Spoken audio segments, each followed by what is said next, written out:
مدد فرمائیے آقا پریشان حال امت کی مدد فرمائیے آقا پریشان حال امت کی کشورے المدد دربار کشورے المدد دربار بیچاروں کے جھرمٹ میں کشورے بادئ توحید کے مت والو شمع رسالت کے پروانوں السلام علیکم ورحمۃ اللہ وبرکاتہ۔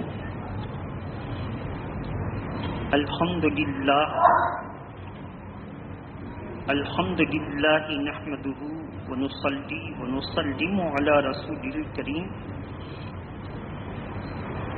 وعلى آلہ الطیبین الطاہرین واصحابہ اجمعین اما بعد فاعوذ باللہ من الشیطان الرجیم بسم اللہ الرحمن الرحیم یا ایہا الذین آمنوا کتب علیکم الصیام کما کتب علی الذین من قبلکم لعلکم تتقون ایاما معدودہ۔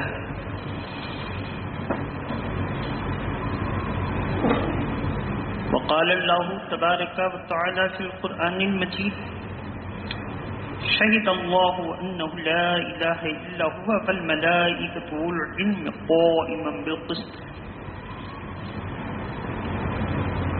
وقال اللہ تبارک وتعالی فی القرآن المجید فمن شہد منکم الشہر فلیصم۔ صدق اللہ العلی العظیم وبلغنا رسولہ النبی الامین المتین الکریم۔ نہ طاعت پر نہ تقوی پر نہ زہد و اتقاء پر ہے، نہ طاعت پر نہ تقوی پر نہ زہد و اتقاء پر ہے، ہمارا ناز ہے تو فقط محمد مصطفیٰ پر ہے صلی اللہ علیہ وسلم۔ معزز ملت اسلامیہ، آج ہم اور آپ تمام دینوں کا سردار اور ہفتے کے عید جمعۃ المبارکہ میں حاضر ہیں، اللہ کے حضور سب سے اہم اور افضل عبادات کے ساتھ۔ سب سے اہم اور افضل عبادت وہ نماز ہے، اور اس کے ساتھ ہی ہم سبوں کے اوپر ایک ایسا ماہ مقدس سایہ فگن ہونے والا ہے جس کا ہر لمحہ، ہر منٹ، ہر دقیقہ رحمت ہی رحمت ہے، اور جس میں 3 عشرے ہیں، ہر عشرہ اپنی فضیلت کے ساتھ ایک پر ایک ہے۔ لہذا آج اس محفل محبت میں ہم آنے والا مبارک مہینہ، جسے ہم اور آپ عربی کے نام سے جانتے ہیں، رمضان المبارک، بہت سے لوگ اس کو کہتے ہیں رمضان، صحیح لفظ ہے رمضان، عربی ہے، اور رمضان کہنے کا ایک مقصد ہے۔ رمضان کہتے ہیں سخت گرمی اور جھلسا دینے والی چیز کو، تو سوال یہ پیدا ہوتا ہے کہ اللہ نے اس کا نام رکھا مبارک مہینہ، پھر نام رکھا سید الشہور، تمام مہینوں کا سردار، تو جلا دینے والی کیوں رکھا؟ محبت کے ساتھ سننا ہے، درود پاک پڑھنے، اللہم صلی علی سیدنا و مولانا محمد معدن الجود والکرم وآلہ واصحابہ اجمعین۔ رمضان شریف، اس کا نام رمضان اس لیے ہے کہ یہ سب سے گرم ترین مہینے میں اس کی جو ہے معمول میں ہجری کیلنڈر میں اس کو لایا گیا،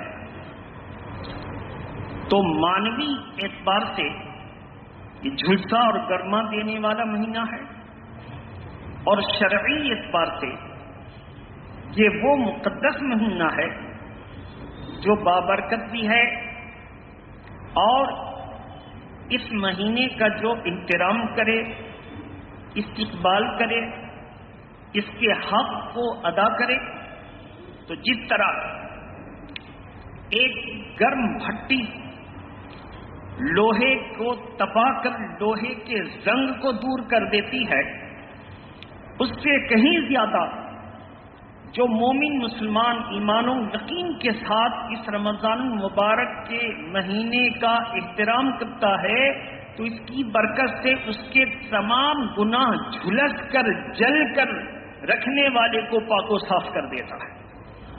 سارے گناہ جل جاتے ہیں، ساری خطائیں معاف ہو جاتی ہیں، اس لیے اس مہینے کا نام رمضان ہے۔ اللہ تبارک تعالیٰ نے قرآن مقدس میں پارہ نمبر 2 سورہ نمبر 2 رکوع نمبر 7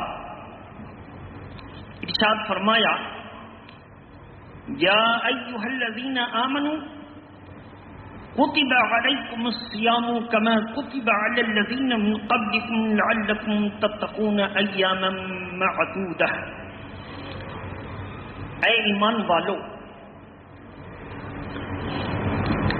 جب اللہ اپنے بندے سے مخاطب ہو اور کہے اے لوگو، یا ایھا الناس، تو اس سے مراد یہ ہے کہ اس سے مخاطب کافر و مومن دونوں ہیں۔ نمبر 2، اس کے مخاطب اہل مکہ ہیں، اور جب اللہ تعالیٰ یوں پکارے یا ایھا الذین آمنوا، تو اس پکارنے میں ان کو پکارا گیا جو اہل مدینہ ہیں نمبر 1، اور جو مومن ہیں ان کو پکارا گیا۔ تو اللہ تبارک تعالیٰ نے اس آیت کریمہ کا نزول مدینہ شریف میں ہوا تو تمام مدینے کے میرے نبی کے غلاموں کو مخاطب کیا گیا، اور اس سے پتہ چلا کہ یہ دوسری ہجری میں روزے کا حکم آیا۔ کب آیا؟ 10 شوال المکرم، اسی شعبان کے مہینے میں اللہ تبارک تعالیٰ نے اعلان فرمایا، فمن شہد منکم الشہر فلیصم۔ شوال کا شعبان کا مہینہ تھا، 10 تاریخ تھی، حضرت جبریل امین دوسری ہجری میں اس آیت کریمہ کو لے کر آ رہے تھے۔ کہا جو ایمان و یقین کے ساتھ رمضان کے اس مبارک مہینے کو پالے، فلیصم، چاہیے کہ وہ ضرور روزے رکھے۔ تو روزہ فرض ہوا دوسری ہجری میں، شعبان کی 10 تاریخ تھی، اور 20 دن یا 19 دن باقی تھے رمضان مبارک کی آمد کو۔ آپ سے اگر کوئی پوچھے کہ آپ روزے رکھتے ہیں، شرعی اعتبار سے روزہ سے متعلق آپ اس کی تاریخ بیان کریں، تو آپ کر سکتے ہیں پارہ نمبر 2 رکوع نمبر 7 میں اللہ تبارک تعالی نے فرمایا یا ایھا الذین آمنوا کتب علیکم الصیام الی آخر الآیہ، اے ایمان والو تم پر روزے فرض کیے گئے جیسا کہ اگلی امتوں پر اللہ نے روزے فرض کیے۔ کیوں فرض کیے گئے؟ لعلکم تتقون، تاکہ تم پرہیزگار بن جاؤ، تم پرہیزگار بن جاؤ۔ اور یہ روزے کتنے دن چلیں گے؟ ایام معدودہ، گنتی کے چند روز، گنتی کے یعنی 29 یا 29 یا بس شرعی نقطہ نگاہ سے رمضان المبارک کا نام تو نہیں، لیکن روزہ آدم علیہ السلام سے لے کر ہمارے نبی تک تمام شریعتوں میں روزہ پایا گیا، تمام شریعتوں میں روزے کا حکم تھا۔ اسی لیے اللہ نے کہا کما کتب علی الذین من قبلکم، نڈھال مت ہو جانا، رمضان کے روزے کو بھاری مت سمجھنا، رمضان کے روزے کو اپنے اوپر بوجھ نہ سمجھنا، اس لیے کہ یہ رمضان کا روزہ نیا نیا تم کو نہیں دیا گیا، بلکہ روزے ہر مذہب میں تھے، اور تمہیں ایک مکمل مہینہ رمضان دے کر پھر اس میں روزہ رکھنے کا حکم دیا، اور کہا کہ جیسا کہ اگلی امتوں پر فرض تھا، تاکہ تمہارے دل کو تشفی مل جائے، دھارس مل جائے، ہمت مل جائے کہ جب اگلی قومیں روزے رکھ سکتی ہیں تو ہم اپنے نبی کے پیارے روزے کیوں نہیں رکھ سکتے ہیں۔ یہ ہماری تسلی کی گئی، ہماری دلجوئی کی گئی، ہماری ہمت کو بڑھایا گیا، ہماری محبت کو قریب کیا گیا۔ لہذا 2 ہجری شعبان کی 10 تاریخ کو اللہ نے پورے مہینے کا روزہ فرض فرمایا اور فرمایا کہ رجب سے ہی چاند سے متعلق تم اپنی ذمہ داری نبھاؤ۔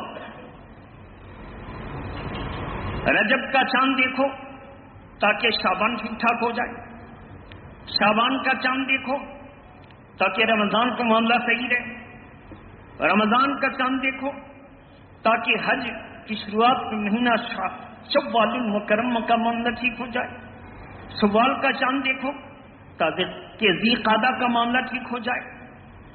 تو 5 مہینے ایسے ہیں جن میں چاند کے دیکھنے کا اہتمام کرنا یہ واجب کفایہ ہے۔ شہر کے چند ذمہ دار لوگ، 1-2 مومن شریعت کا پابند فاسقی مودن نہ ہو، وہ چاند دیکھنے کا اہتمام کرے، وہ کروائے۔ بہرحال اللہ تبارک تعالیٰ نے جب روزہ فرض کر دیا تو روزہ کب سے کب تک؟ لکم الخیط الابیض من الاسود من الفجر، جب سیاہ دورے سے سفید ڈورا ممتاز ہو جائے تب سے لے کر غروب آفتاب تک شرعی اعتبار سے کھانے پینے اور مجامعات سے اپنے آپ کو بچانا، یہ ہے روزہ۔ کھانا نہیں، پینا نہیں اور بیوی کے قریب نہیں جانا، یہ 3 بڑے اہم امور ہیں جس کو روزہ کہا گیا۔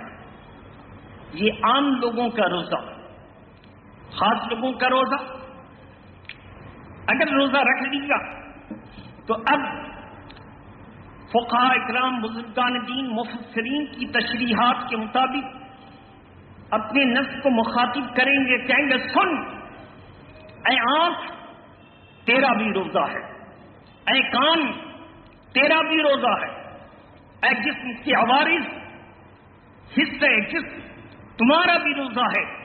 لہذا جب آدمی کا پورا جسم روزے پر تیار ہوگا تو ایک طرف سے شرعی روزہ جس سے فرض ادا ہو جاتا ہے، کھانے پینے اور مجامعات زوجہ سے بچے گا بھی، کان کو بھی بچائے گا چغلی غیبت سے، زبان کو بھی بچائے گا گالی گلوچ سے، اور اپنی آنکھ کو بھی بچائے گا ہر اس چیز کے دیکھنے سے جسے دیکھنے سے اللہ نے منع فرمایا ہے۔ یہ روزہ اور خاص کا روزہ مشتبہ چیزوں سے بھی اپنے آپ کو بچانا، یعنی ایک ہوتا ہے خطرناک اور ایک میں خطرناک تو ہوتا نہیں، لیکن کہا جاتا ہے کہ اس سے بھی بچو۔ یعنی جب کوئی آدمی گناہ کے قریب تر رہ کر کوئی گناہ کرتا ہے، گناہ سے قریب تر رہ کر، ایسی صورت میں کہا گیا بس اب اس سے آگے بڑھا تو گناہ میں پھنس جائے گا، یہ حدود ہیں۔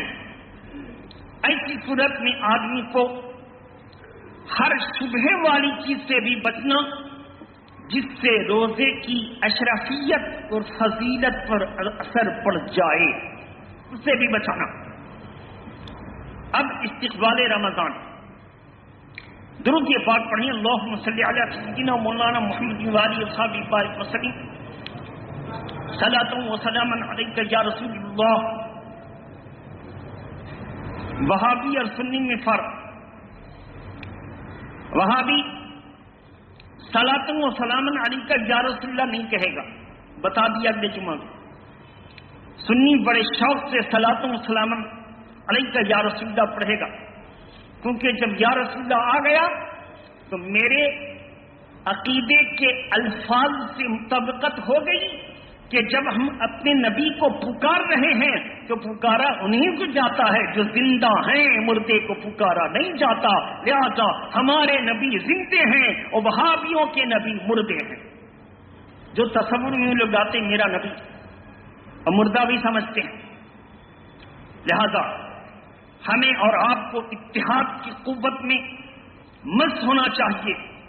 ہمارا اتحاد سنیوں کا سنی سے ہوگا، ہمارا اتحاد سنیوں کے علاوہ کسی سے نہیں ہو سکتا۔ اسی لیے کہا گیا وَاعْتَصِمُوا بِحَبْلِ اللَّهِ جَمِيعًا وَلَا تَفَرَّقُوا، اللہ کی رسی کو مضبوطی سے پکڑو اور فرقہ بندی پیدا نہ کرو۔ سنی کا اتحاد سنی سے، غیر سنی سے سنی کا اتحاد ہو ہی نہیں سکتا۔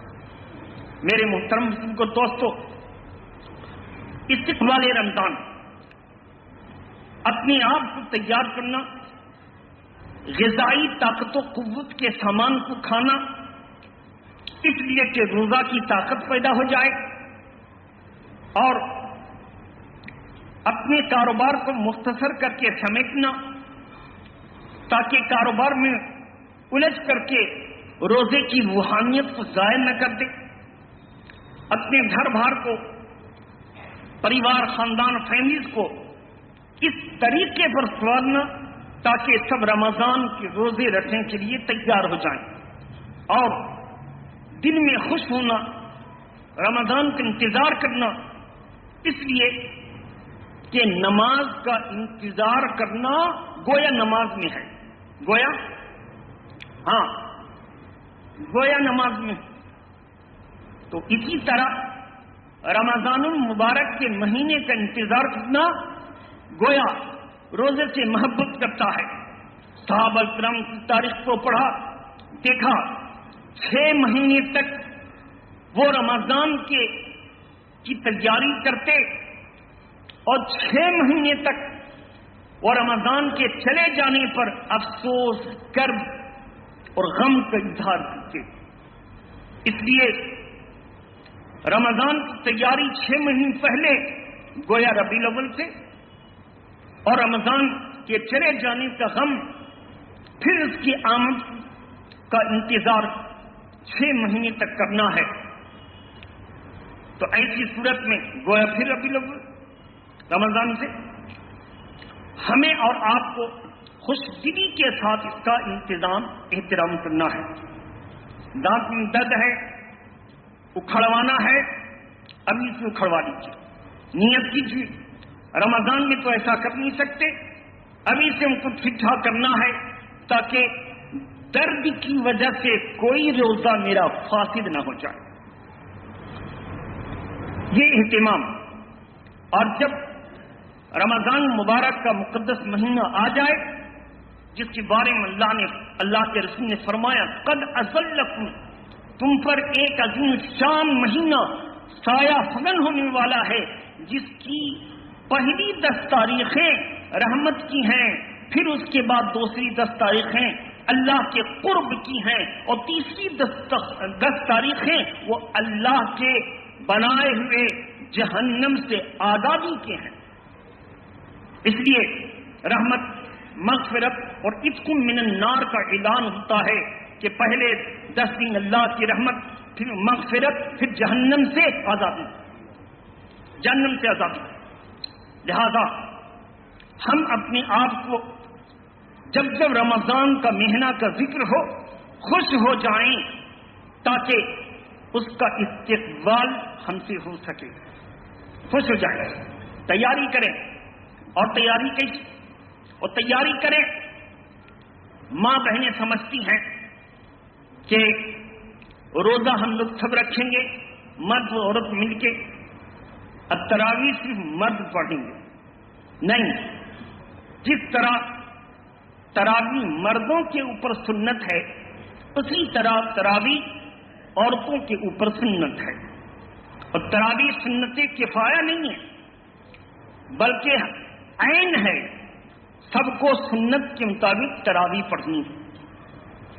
عورتیں اور وہ لوگ جو ملوں میں کام کرتے ہیں تراویح نہیں مل پاتی، وہ حضرات، وہ مرد 10 سورہ اگر یاد کر لیں تو تراویح پڑھنے میں آسانی ہوگی۔ ڈیوٹی سے آئے، عورتیں کام سے فارغ ہو گئیں، اب کھڑی ہو گئیں، سب سے پہلے عشاء کے 4 قبل کی سنتیں غیر موقدہ، 4 فرض، 2 سنتیں موقدہ، 2 نفل، پھر اس کے بعد عورتیں اگر چاہیں تو وتر پڑھ لیں اور چاہیں تو بعد میں پڑھیں، 20 رکعت، 2 رکعت کر کے سنت تراویح۔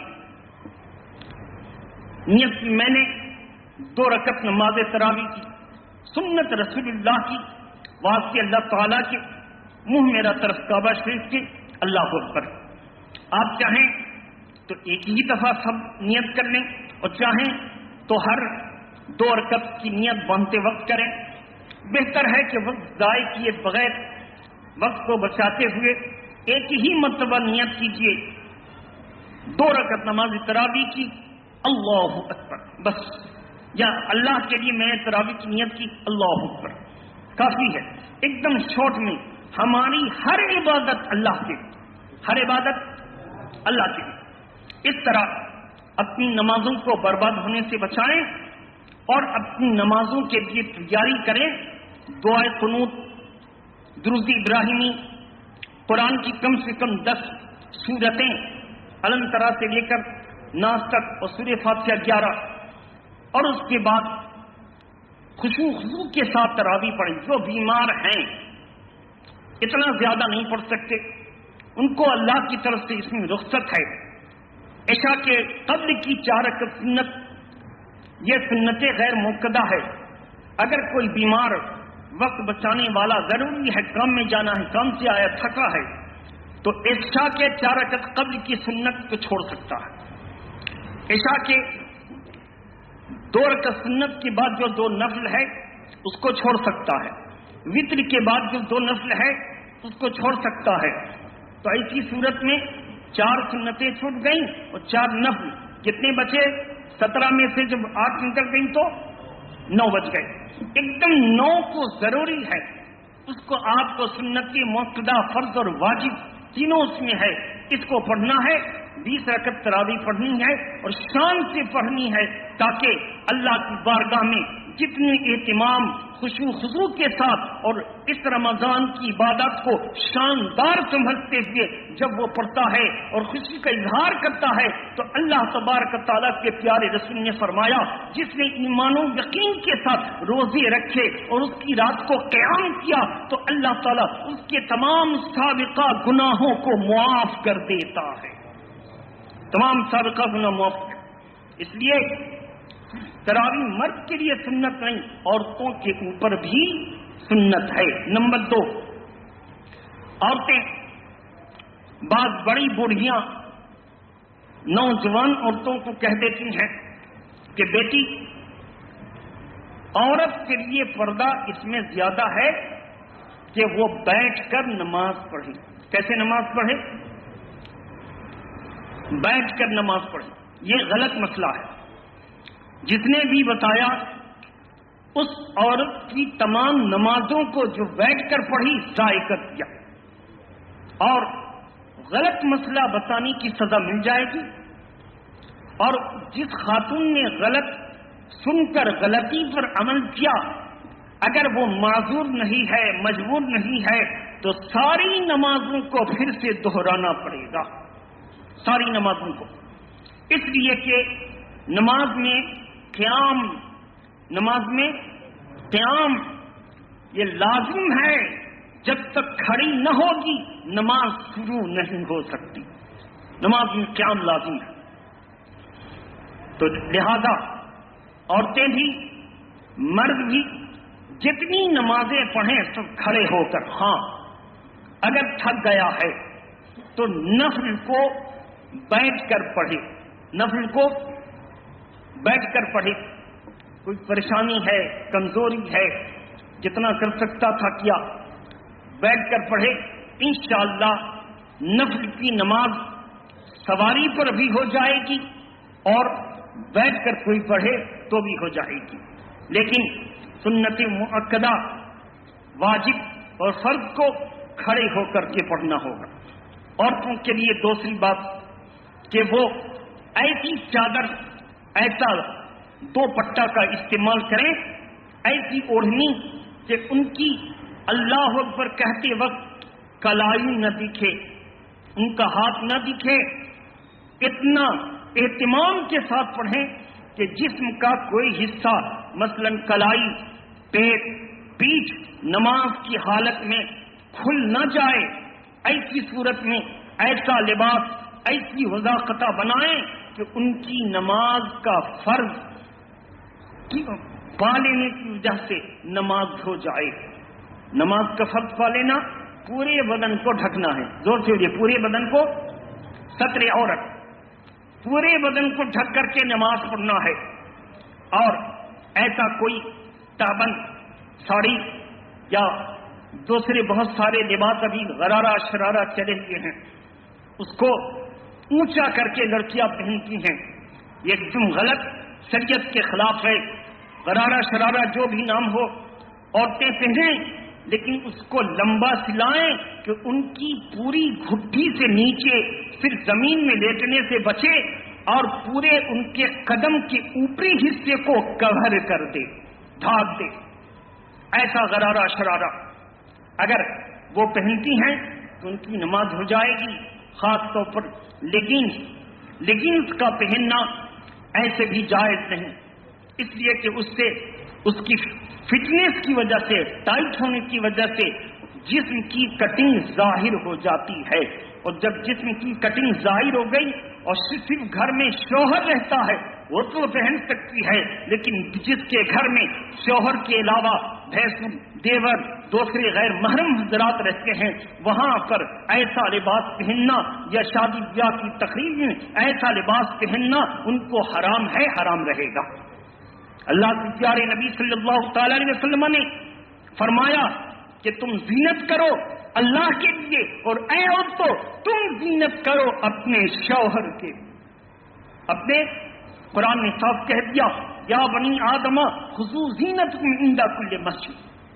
اے ایمان والو اے آدمی کی اولاد سنو، اللہ تعالیٰ فرماتا ہے کہ زینت کرو جب تم اللہ کے حضور نماز پڑھنے کی حاضری کا ارادہ رکھتے ہو، تو خوب مزین ہو کر کے جاؤ، تاکہ اللہ تبارک تعالیٰ اس قابل ہے کہ اس کے سامنے حاضر ہو تو بندہ خوب اہتمام کر کے حاضر ہو۔ لیکن آج ہمارا سجنا بننا غیر اللہ کے، ہماری عورتوں کا سنورنا پارٹیوں کے، ایسا نہ کریں۔ ہم بھی گناہگار ہیں، آپ بھی گناہگار ہیں، جتنا ہو سکے ہم لوگ گناہوں سے بچنے کی کوشش کریں جتنا ہو سکے، اور انشاءاللہ تعالی میں مارچ کے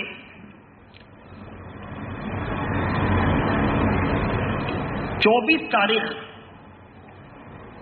21 مارچ سے لے کر 14 اپریل تک غیر حاضر رہوں گا۔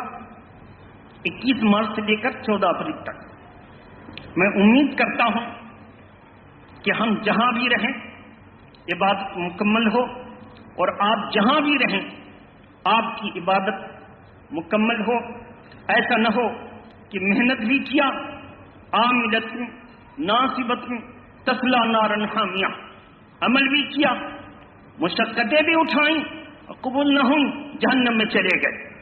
لہذا اگر کوئی مرد یا عورت تراویح کی نماز ہو یا فرض یا واجب، قرآن مجید کو غیر درستی کے ساتھ بس یعلمون تعلمون یعلمون تعلمون نہیں، صحت کے ساتھ قرآن آپ کو پڑھنا ہوگا، صحت کے ساتھ سورتیں پڑھنی ہوگی، صحت اور تجوید کی رعایت کرتے ہوئے آپ کو اللہ کے خوف میں پڑھنا ہوگا، کیونکہ ہم نماز کسی کے لیے نہیں پڑھتے، ہم نماز پڑھتے ہیں تو اللہ کے لیے پڑھتے ہیں، اور اللہ نے فرما دیا رسول اللہ کی زبان مبارک سے کہ نماز پڑھنا الگ چیز ہے اور نماز بچانا الگ چیز ہے۔ اسی لیے قرآن نے پڑھنا نہیں کہا قوموا، نماز قائم کرو۔ نماز قائم کرنے کا مطلب یہ ہے کہ یہ عمارت پیلر پر اور اینٹ پر قائم ہے، پیلر اور اینٹ کو ہٹا دیں تو کیا ہوگا؟ عمارت یا تو کمزور ہو جائے گی یا گر جائے گی۔ تو اس کو کیا کہیں گے؟ یہ قائم ہے۔ کس پر قائم ہے؟ پیلر پر، دیوار پر قائم۔ تو اس کو کیا کہا گیا؟ قائم۔ اسی طرح نماز کے بارے میں کہا گیا قائم، کہ ایک لمحہ کے لیے بھی اگر تم اس کو قائم نہیں کرتے تو وہ منہدم ہوگا، تمام عبادتیں تمہاری دھام سے گر جائیں گی، اللہ کو پسند نہیں ہوگی ایسی عبادت۔ تو اللہ تعالیٰ فرشتے کو کہے گا چتھڑے کی طرح لپیٹ کر جا اس کے منہ پر مار دے۔